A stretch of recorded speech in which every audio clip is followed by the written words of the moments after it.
example, I use Elementor. It's a drag and drop page builder. It's freaking awesome. And it makes, it basically turns WordPress into a Squarespace or Wix type of a system with the drag and drop and the plug and play widgets. But if you reach some kind of a limitation, which so far I have not with Elementor, I can go into the code on the back end and fix or tweak or modify whatever I need to just by editing the PHP code.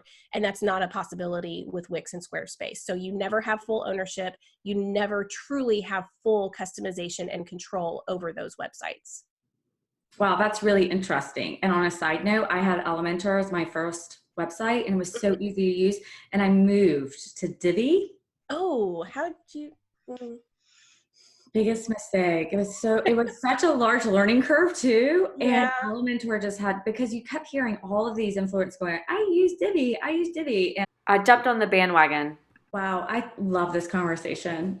If it resonates with me, it has to resonate with other people because the struggle is real when it comes to having a website. And I think really that we're so prone to thinking that's the very first thing we're supposed to do when we launch a business. And so I know that anybody who is even brand new to the game, they're all launching businesses or anybody brand new to the game is definitely launching a website. Yeah. So you gave so much great tips and information. I'm like, maybe we should just get off this call and you do an audit on my website. And speaking of your website, I did want to mention when you talked about so many people recommend Divi, that is still very much the case. And a lot of that is just because Elementor is only 3 years old.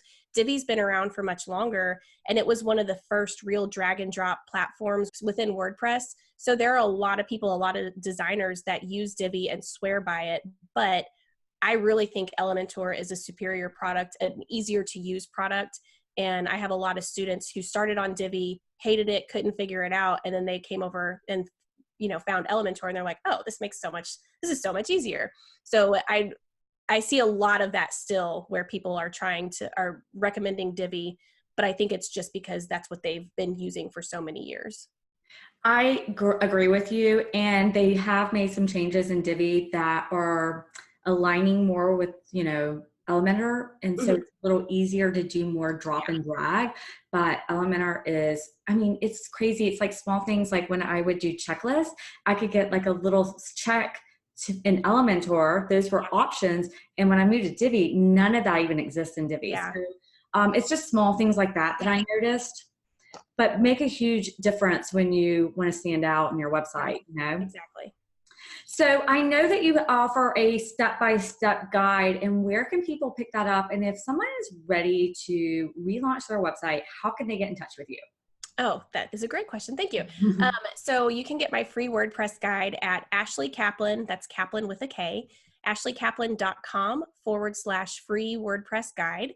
And if you want to get in touch with me, you can either find me on Facebook or Instagram, send me a DM. I have a free Facebook group called the Worry Free WordPress Community. I'm live in there almost every single day, and I hang out there a lot. It's my favorite place to hang out on the interweb, so you can find me there. But yeah, I'd be happy to hear you. Otherwise, ashleykaplan.com is where I'm at.